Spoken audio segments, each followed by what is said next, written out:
Il y a 4 milliards d'années, alors que la Terre était secouée par le chaos volcanique, de la vapeur d'eau s'est échappée de ses entrailles pour se condenser dans l'atmosphère. Puis la température a chuté. Des pluies diluviennes se sont abattues sur le sol pendant des millions d'années. Les premiers océans étaient nés. L'eau, source de vie, allait conduire au développement des premiers organismes vivants de la planète. Aujourd'hui, la surface de la Terre, devenue planète bleue, est recouverte de 70% d'eau. Dans l'atmosphère, dans les glaces des pôles, dans les mers et les océans, dans les fleuves et les nappes phréatiques, l'eau est partout.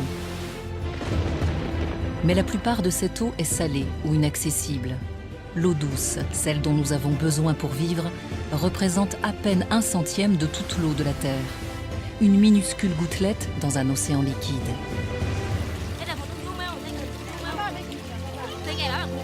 Cette eau douce, si rare et si précieuse, les hommes doivent donc apprendre à se la partager.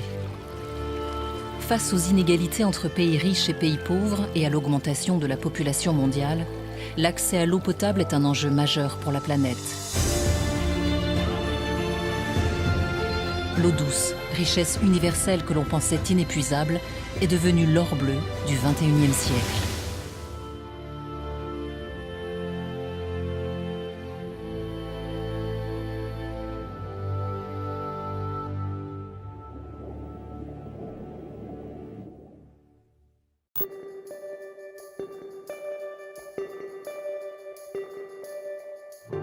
Tout commence par des chiffres insensés, des statistiques presque irréelles.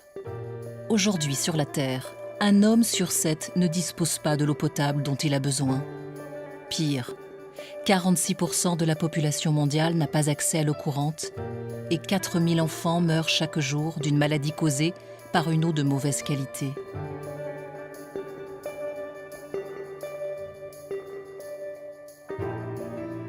Que faire pour que chaque être humain puisse accéder à l'eau potable, ressource indispensable à sa survie?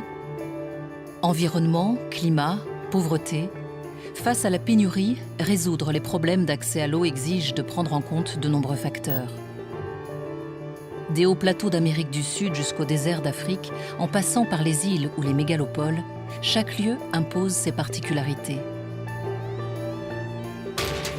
Pourtant, des solutions existent, partout sur la planète.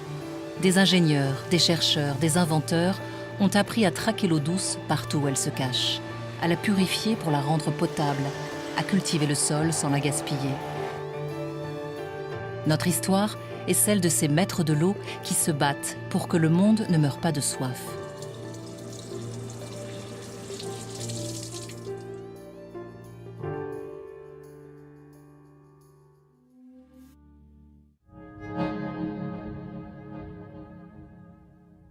Dans le sud de la France, une autre technique révolutionnaire pourrait elle aussi contribuer à changer la donne. Son inventeur est l'ingénieur agronome Philippe Wacky di Giorno, un homme passionné de nature depuis toujours qui s'est attaqué à l'un des problèmes clés de l'agriculture, l'infiltration des eaux d'irrigation dans les profondeurs de la terre. Il est important de savoir que quand vous avez 1 litre d'eau à porter, quand c'est un sol argilo-humique, vous avez 80% de perdu, 20% de disponible pour le végétal. Quand c'est un sol sablonneux, c'est jusqu'à 96% de perdu et que 4% de disponible. Donc vous vous rendez compte les quantités énormes d'eau pour pouvoir commencer à avoir un résultat quand on sait que pour faire du maïs, c'est entre 700 litres à 1000 litres pour faire 1 kilo de maïs. En fait, la plante, elle ne prend pas tout ça. C'est du gâchis, c'est quelque chose qui est une hérésie. Capter l'eau avant qu'elle ne s'enfonce dans le sol. La maintenir à la surface pour qu'elle soit utilisée par la plante. Voilà donc l'objectif du produit mis au point par Philippe Wacky di Giorno. Un produit qu'il a baptisé Polyter. De minuscules granulés ressemblant à de fins cristaux vert pâle. Pour leur inventeur, chaque pincée est un véritable trésor. Polyter est un hydroactivateur fertilisant organique qui a la particularité d'avoir ces éléments nutritifs à l'intérieur et d'avoir une autre particularité, c'est une rétention très puissante. On peut, à partir du grain sec, développer jusqu'à 300 voire 500 fois son volume en eau selon le pH de l'eau apportée. Chaque grain de polytère se comporte comme une éponge superpuissante, capable d'emmagasiner d'énormes quantités d'eau, puis de la restituer progressivement en fonction des besoins de la plante. 100 grammes de polytère peuvent absorber jusqu'à 20 litres d'eau qui devient alors solide. Composés d'un matériau écologique et biodégradable, les granulés renferment également des éléments nutritifs, des engrais naturels qui favorisent la croissance des végétaux. Une seule pincée de polytère fait office de garde-manger végétal. Ça agit exactement comme un réservoir d'eau et d'éléments nutritifs qui permettent en fait à la plante d'avoir son stock d'eau à disposition greffé avec elle. D'accord ? C'est pas parallèle à elle. Ça, c'est ça. Et ça, c'est l'invention en partie. Ça va être de l'eau sèche. Ça va être de l'eau qui va être stockée réellement au plus près du végétal. Philippe Wacky di Giorno a réalisé son rêve d'enfant, faire pousser des plantes plus haut et plus vite sans gaspiller l'eau grâce à un produit écologique. Son invention est aujourd'hui utilisée dans de nombreux pays. Des jardins parisiens au terrain de golf des Émirats arabes unis, des balcons japonais aux serres provençales, ils permettent aux cultivateurs de réduire de moitié leur consommation d'eau et leur apport de fertilisants. En France, la ville de Dax a été la première à utiliser le produit pour toutes ses plantations. Voilà, on voit bien le polytère. Couche-la sur le flanc. Voilà. Enlève tes mains, enlève tes mains. Voilà. Là, on voit bien le polytère fixé sur les radicelles. Voilà. Et en plus, vous voyez que c'est oxygéné. C'est-à-dire qu'il y a de l'espace entre les radicelles, donc une meilleure activité microbienne, une meilleure oxygénation, alors que tout le reste est hyper compact autour. Au lieu d'arroser pendant une demi-heure tous les 2 jours, et bien là on n'arrose plus que 3 minutes une fois par semaine. Mais Philippe Wacky di Giorno a un autre objectif, encore plus ambitieux. Faire pousser des plantes là où tout le monde prétend que c'est impossible. Pour lui, grâce à son invention, les régions les plus arides pourraient se teinter de vert. Dans les zones désertiques, le polytère va être optimisé au niveau de ses quantités. C'est-à-dire que plus vous allez affiner le mode d'apport en eau, eh bien, vous allez pouvoir économiser jusqu'à 80% d'eau. Ce n'est pas des histoires de 5 ou 10%, 80% d'eau, avec des systèmes de goutte à goutte associés à polytère. Et en plus de cela, ça active le développement racinaire en profondeur.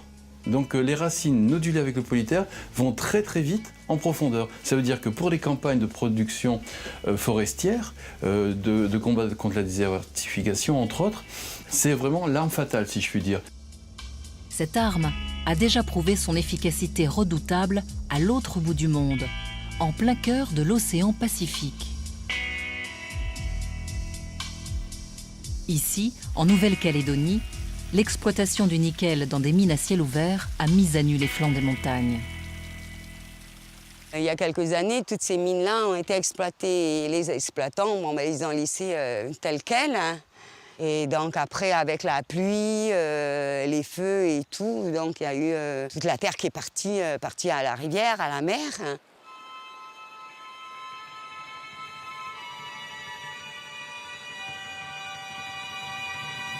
Les sols, désertés par la végétation, ne peuvent plus absorber les fortes pluies fréquentes dans la région pendant la moitié de l'année.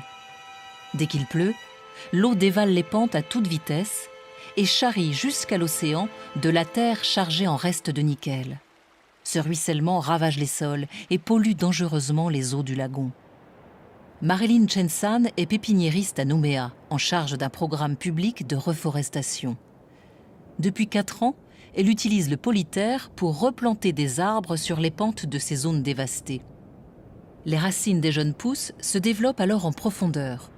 Résultat, le sol devient plus stable et l'eau est absorbée par les racines au lieu de dévaler les pentes. Vous voyez, quand on voit des arbres comme ça au bout d'1 an, Grâce au Politaire, toute une satisfaction.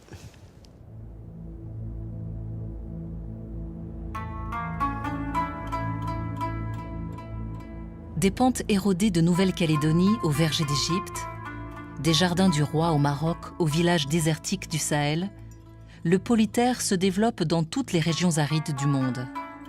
Et c'est comme ça qu'on fait des développements au Burkina Faso, où on a, dans la zone de Zogoré, reforesté 13 villages avec 50 000 arbres. Et les arbres, maintenant, ont plus de 5 mètres de hauteur, dans une zone où on disait que c'était impossible.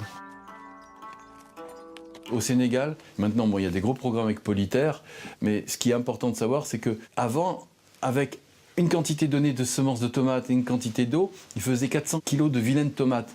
Avec la même quantité d'eau et la même quantité de graines, avec Politaire, ils ont en moyenne 2 tonnes de belles tomates. On a créé de la richesse.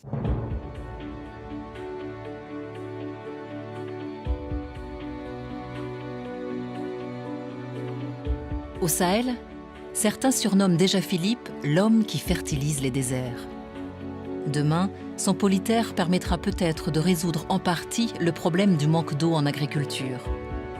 Mais Philippe tient à ce que son affaire reste presque artisanale. Aujourd'hui encore, il continue à fabriquer son produit secrètement et refuse catégoriquement de céder ses brevets aux grosses compagnies agroalimentaires, dont certaines lui ont pourtant proposé des sommes considérables.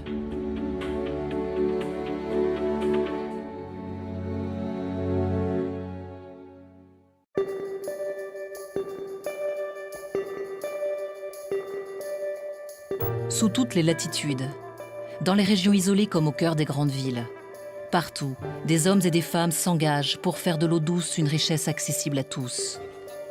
Les réponses qu'ils apportent sont adaptées à chaque lieu, chaque climat, chaque peuple. Des solutions locales qui permettront peut-être de faire face à la pénurie globale. Aux côtés de ces maîtres de l'or bleu, la communauté internationale se mobilise. En 2010, pour la première fois, l'Assemblée générale de l'ONU a intégré le droit à l'eau à la Déclaration universelle des droits de l'homme. Une résolution hautement symbolique dont la concrétisation se fait attendre. Car si la technologie peut résoudre bien des problèmes, les moyens financiers font encore souvent défaut. L'eau, source de vie, est devenue un objet politique.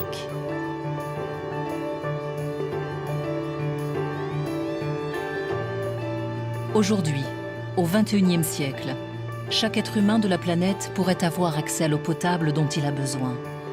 Les solutions existent. La science et l'inventivité des chercheurs les ont mises au point. Reste à présent à y consacrer les moyens nécessaires.